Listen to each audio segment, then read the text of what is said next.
अंधभक्तों, बेटा तुमसे वीडियो की शुरुआत में सिर्फ इतना कहना चाहता हूं कि सुधर जाओ वरना तुम्हारा नंबर लगना शुरू हो चुका है। अगर नहीं सुधरोगे तो किसी भी दिन तुम्हारा नंबर लग जाएगा और जिस दिन नंबर लगेगा उस दिन जम करके तुम्हारी सुताई होनी तो पक्की है।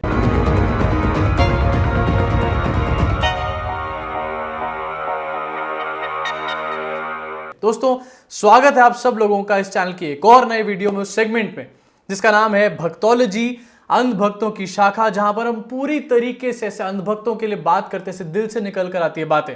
सिर्फ बात ही नहीं करते, उनकी क्लास लगाते हैं, वाट लगाते हैं, बुरी तरीके से उनकी खाट खड़ी करते हैं, सिर्फ बैंड बजा देते हैं उनका। आज भी अंधभक्तों के बारे में बात होगी, अंधभक्तों की वाट लगाई जाएगी। साथ ही आपको बताऊंगा अंधभक्तों के घटिया और गोबर लॉजिक, बिल्कुल टट्टी लॉजिक, बड़े से बड़े मैटर पे भी, जिससे आपको यह पता चलेगा कि आखिरकार इन अंधभक्तों में दिमाग की कितनी भारी मात्रा में कमी पाई जाती है। तो बिना किसी देरी के शुरू करते हैं आज के वीडियो को और जानते हैं आज के अंधभक्तों की बातें, लगाते हैं आज के अंधभक्तों की क्लास। अब सबसे पहले बात करना चाहूंगा यहां पर बिहार चुनाव के बारे में, क्योंकि भाई बिहार चुनाव चल रहा है, उसके बारे में बात क्यों ना करें। ठीक है, अमेरिका में भी चुनाव चल रहा है, लेकिन हमारे लिए तो सबसे पहले बिहार है ना। तो बिहार में चुनाव चल रहा है भयंकर तरीके से, बिल्कुल गर्मी पे पहुंच चुका है चुनाव। रैलियां चल रही हैं, नीतीश कुमार रोज रैली कर रहे हैं, पता चल रहा है रोज रैली हो रही है। उधर तेजस्वी यादव रैली कर रहे हैं, बड़ी बड़ी भीड़ उमड़ करके आ रही है। इस सब के बीच में ये भी पता चल रहा है कि मोदी जी आने वाले हैं रैली करने के लिए, मैदान में उतरने वाले हैं। लेकिन एक नाम और है बीजेपी का स्टार प्रचारक, जो कि है योगी आदित्यनाथ। जी हाँ, ये वही योगी आदित्यनाथ हैं जो जब तेलंगाना जाते हैं, प्रचार कर आते हैं, वहां पर पार्टी हार जाती है। उसके बाद जब दिल्ली जाते हैं, प्रचार करके आते हैं, बिल्कुल दमखम के साथ बातें बोलकर आते हैं, बिल्कुल अपना ऐसे छाती पीट पीट के, क्या होता है रिजल्ट में, पार्टी हार जाती है। और अब वो आए हैं बिहार में। ओ शिट, किसको बुला लिया यार बीजेपी वालों ने। अब बिहार में इनकी हार जो है वो पूरी तरीके से तय है। कहीं ऐसा तो नहीं है, ऐसा लग रहा है मुझे, ऐसा तो नहीं है कि अमित शाह ने योगी आदित्यनाथ को इसलिए बिहार में चुनाव प्रचार में उतारा है कि वो नीतीश कुमार को किसी तरीके से हरा पाए, नीतीश कुमार को किसी तरीके से उनका पॉलिटिकल करियर बर्बाद कर पाए। खैर, ये तो आने वाला वक्त ही बताएगा, लेकिन जो ग्राउंड से रिपोर्ट है वो ये पता चल रही है कि जो जेडीयू के भी प्रत्याशी हैं वो चाहते हैं कि योगी आदित्यनाथ आए और उनकी सीट पर प्रचार करके जाएं। इतनी डिमांड है योगी आदित्यनाथ की। भाई आखिरकार अगर कोई फर्जी बातें करनी हो या इधर उधर के मुद्दे भटकाने हो तो उसमें योगी जी से अच्छा काम कर भी कौन सकता है। तो ठीक है, सब लोग पागल हो रहे हैं अपनी जगह पे, वो लोग पूरी तरीके से सही हैं, लेकिन योगी आदित्यनाथ प्रचार में आए और कुछ ऐसी बातें बोल गए जिनके बारे में जिक्र करना यहां पर बहुत जरूरी है और जिसके बारे में अंधभक्तों की क्लास लगानी बहुत जरूरी है। तो योगी आदित्यनाथ आते हैं प्रचार में, बिल्कुल खुशी के साथ आते हैं, अपने आप को ये दिखा के आते हैं कि हिंदू हृदय सम्राट आया है, मोदी पार्ट 2 आया है। आते हैं और पहली बात, दो बातें बोलते हैं। पहली बात योगी आदित्यनाथ बोलते हैं कि मैं उस जगह से आया हूं जो कि राम जन्मभूमि है और मैं आया हूं यहां पर वोट मांगने आपसे राम जन्मभूमि से। तो योगी आदित्यनाथ जी, आपने तो ये बता दिया कि आप राम जन्मभूमि से आए, लेकिन आपने बिहार की जनता को ये नहीं बताया कि आखिरकार राम जन्मभूमि पे इस टाइम पे आपके राज्य में सीता की क्या कंडीशन, क्या हालत हो चली है। ना ही आपने हाथरस के बारे में बताया। ये बात सुन के शायद अंधभक्त बहुत खुश हुए हों, लेकिन ये बात महा बेवकूफी भरी थी, पहली बात। दूसरी बात योगी जी ने बोली कि आज की डेट में हमने इतना काम किया है, मोदी जी ने इतना काम किया है कि आज की डेट में जो भोजपुरी लोग हैं वो जाकर के कश्मीर में जमीन खरीद सकते हैं। आर्टिकल 370 हटा दिया हम लोगों ने, देखिए कितना महान काम किया है। तो योगी जी, मैं आपसे सिर्फ इतनी सी बात बोलना चाहता हूं कि आपने आर्टिकल 370 हटा दिया, आपने आर्टिकल 370 एब्रोगेट कर दिया, बहुत अच्छा आपने काम कर दिया, लेकिन आप जो कह रहे हैं कि भोजपुरी लोग जमीन खरीदेंगे, पैसे कहां छोड़े हैं आपने। पैसे नहीं है किसी के पास आज की डेट में, बड़ा है जमीन वाले। तो ये दो कल स्टेटमेंट आई योगी आदित्यनाथ के सामने हमारे, जो कि निहायत ही बेवकूफी भरे थे और अंधभक्तों का लॉजिक बताते हैं आखिरकार इनके लिए हुए स्टेप्स पे अंधभक्तों का लॉजिक क्या है। पहली चीज, अब जहां पर एक तरफ बिहार में प्रचार चल रहा है, वहीं दूसरी तरफ मुंबई में भी बहुत हलचल मची हुई है। महाराष्ट्र में कोई कम हलचल है क्या? महाराष्ट्र में हलचल मची हुई है, अर्नब गोस्वामी के ऊपर हलचल मची हुई है। अर्नब गोस्वामी, जिसको कि एक पत्रकार बोलते हैं, मुझे लगता है कि इसको पत्रकार ना बोलकर इसको एक राष्ट्र घंटा घोषित कर देना चाहिए, क्योंकि दोस्तों रोज कोई ना कोई आता है और इसको बजा करके चला जाता है। कल भी ऐसा ही हुआ, कभी इसको मुंबई पुलिस बजाती है, कभी सरकार बजाती है, कभी बीएआरसी बजाती है। कल मुंबई हाई कोर्ट निकल करके आई और उसने अर्नब गोस्वामी को घंटे की तरह पूरा ऐसे झंझोड़ दिया, पूरा बजा डाला। मैटर ये था कि अर्नब गोस्वामी और भी जो मीडिया वाले हैं वो किस तरीके से मीडिया ट्रायल कर रहे हैं सुशांत सिंह राजपूत के केस पे, ये हम लोगों ने देखा। इस चीज को लेकर काफी सारी पिटिशंस थी जिसकी हेयरिंग कल मुंबई के कोर्ट में, बॉम्बे हाई कोर्ट में हो रही थी। और बॉम्बे हाई कोर्ट में जस्टिस ने ये बात बोली कि आखिरकार ये क्यों किया जा रहा है, किस हक से किया जा रहा है। आप ही कोतवाल बन गए हैं, आप ही जज बन गए हैं, आप ही मजिस्ट्रेट बन गए हैं, आप ही एक विक्टिम भी बन गए हैं, तो आखिरकार हमारा काम रह ही क्या जाता है। यहाँ पे वाट इतनी भयंकर तरीके से लगाई कि अर्नब गोस्वामी की जो वकील थी वो बुरी तरीके से थर-थर कांपने लग गई जब दलील पेश करी उन्होंने, और ये बोला कि ये एक इन्वेस्टिगेटिव जर्नलिज्म चल रहा है। तो इस बात पे और जम करके वाट लगाई गई कि आखिरकार ये किस टाइप का इन्वेस्टिगेटिव जर्नलिज्म। तो अगर आपको पूरा किस्सा बताऊं तो लाइव लॉ के मुताबिक कोर्ट की इस फटकार के बाद रिपब्लिक टीवी की वकील ने इन्वेस्टिगेटिव जर्नलिज्म यानी कि खोजी पत्रकार की दलील दी।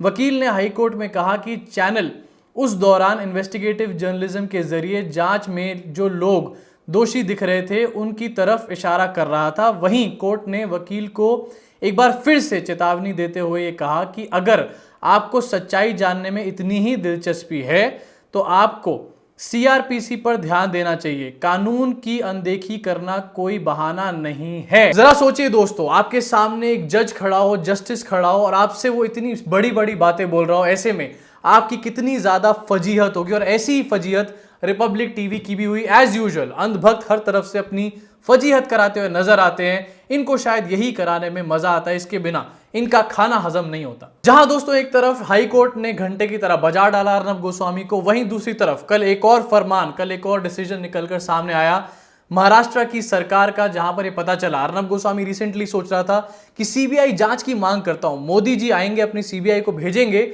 और मुझे इस सारे झमेले से या ये जो झूठ बोले थे मैंने इसके कॉन्सिक्वेंसेस से बचा करके ले जाएंगे। लेकिन कल उद्धव ठाकरे की सरकार ने एक और डिसीजन दिया और दोस्तों वो डिसीजन ये था कि सीबीआई अब बिना परमिशन के किसी भी केस की इन्वेस्टिगेशन महाराष्ट्र के अंदर नहीं कर सकती।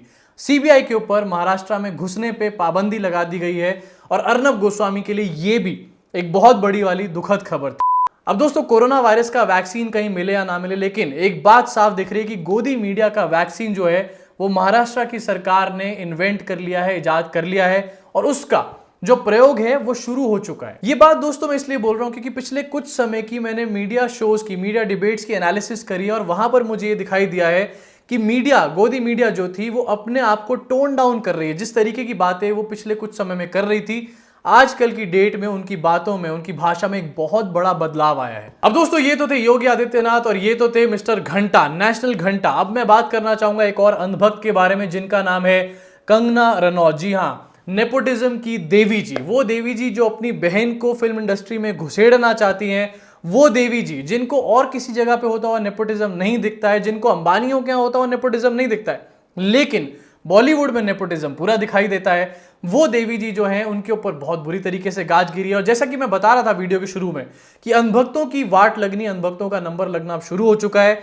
जैसे अर्नब गोस्वामी का नंबर लगा था शुरुआत में, अब उनकी जो बेस्ट फ्रेंड थी, घनिष्ठ मित्र यानी कि कंगना रनौत, उनका नंबर भी लग चुका है। राजद्रोह का एक मामला थोड़े दिन पहले सामने आया था, कोर्ट ने कहा था कि इनके ऊपर एफआईआर होनी चाहिए।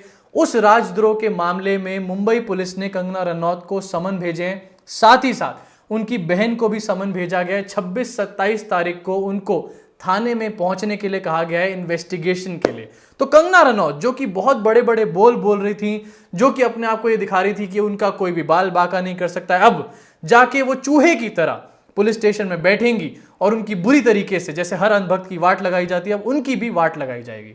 खैर कंगना रनौत को यहां पर टेंशन लेने की कोई जरूरत नहीं क्योंकि उनके पास Y+ सिक्योरिटी है। कंगना रनौत जो चाहें वो खुल करके बोल सकती हैं, उनको कोई भी कुछ नहीं कहेगा। लेकिन जिनके पास Y+ सिक्योरिटी नहीं है उनको ये आजादी भी नहीं है कि वो खुल करके अपने विचार रख पाए। मैं बात कर रहा हूं दीपिका रजावत की। एक वकील है जो कि कठुआ केस में हमारे सामने आई थी, जिन्होंने न्याय दिलाने का काम किया था कठुआ की आसिफा को। आपको याद होगा अच्छी तरीके से, पिछले 3 दिन से इनके ऊपर एक मॉब अटैक करने के लिए इनके घर के बाहर खड़ा हुआ है, लेकिन कोई भी इनके बचाव के लिए नहीं आ रहा है। मैटर क्या है? मैटर ये है कि इन्होंने एक फोटो डाली थी, नवरात्रे जब शुरू हुए थे तो इन्होंने एक फोटो डाली थी जिस फोटो पे कुछ लोगों को आपत्ति हो सकती है, कुछ लोग उससे सहमत हो सकते हैं, लेकिन अगर आपको आपत्ति भी है तो क्या इसका मतलब यह बन जाता है कि आप उनके घर के बाहर एक मॉब लेकर के पहुंच जाएं और उनको जान से मारने का थ्रेट देना शुरू कर दें? यकीनन नहीं। लेकिन दोस्तों ऐसा ही कुछ हो रहा है दीपिका सिंह राजावत के साथ। उनके घर के बाहर एक मॉब खड़ा हुआ है, उनको डर लग रहा है, क्या करें। एक तरफ है कंगना रनौत जैसे लोग जो कि कुछ भी उल्टा सीधा बोलते हैं, नफरत फैलाते हैं, उसके बाद उनको Y+ सिक्योरिटी मिल जाती है, और एक तरफ है दीपिका राजावत जैसे महिलाएं जो कि सच के लिए आवाज उठाती हैं, जो कि सिर्फ बातें नहीं करती हैं, ऑन ग्राउंड भी कुछ करती हैं, लेकिन जब वो अपने दिल को खोल करके कुछ अपने व्यूज, अपने कमेंट्स रखती हैं सोशल मीडिया पे, तो उनके बाहर, उनके घर के बाहर भीड़ खड़ी हो जाती है उनको मारने के लिए। ये है हमारे देश का टॉलरेंस का लेवल। उसके बाद कुछ अंधभक्त अपना ज्ञान बांटने यहां पर सोशल मीडिया पे आ जाएंगे कि कहां है इंटॉलरेंस हमारे देश में। जो अंधभक्त आज ये कह रहे हैं कि कहां है इंटॉलरेंस हमारे देश में, वो दीपिका सिंह राजावत के घर के बाहर पहुंच के इंटॉलरेंस का एक मुआयना जरूर कर आए। दोस्तों इसी के साथ आज की वीडियो को मैं खत्म करना चाहूंगा। अगर ये वीडियो आपको पसंद आई हो, अंधभक्तों की जो वाट लगाई थी वो आपको पसंद आई हो, तो इस वीडियो को शेयर जरूर करना। मेरे बिना कहे शेयर कर दिया करो यार, व्हाट्सएप, फेसबुक, सब जगह पे शेयर कर दिया करो। इसी के साथ मैं इस वीडियो के माध्यम से एक नई शुरुआत करना चाहता हूं। बहुत सारे बच्चे ऐसे हैं जो गरीबी की वजह से पढ़ाई नहीं कर पा रहे हैं। मैं अपने वीडियो के माध्यम से एक पहल कर रहा हूं ऐसे बच्चों के आइडेंटिफिकेशन, और आपसे गुजारिश कर रहा हूं कि आप आगे आएं ऐसे बच्चों की पढ़ाई में मदद करने के लिए। मेरे कुछ सब्सक्राइबर्स हैं दोस्तों जो पिछले कुछ समय में आगे आए हैं मदद करने के लिए, मैंने उनके बारे में मेंशन भी करा है अपने वीडियोस में, लेकिन और भी ऐसे बहुत सारे बच्चे हैं जिनको आपकी मदद की बहुत जरूरत है। दोस्तों अगर आप लोगों को मेरा काम पसंद आ रहा हो तो नीचे डिस्क्रिप्शन में पेट्रेन का लिंक है, उसके ऊपर ज्वाइन का बटन है,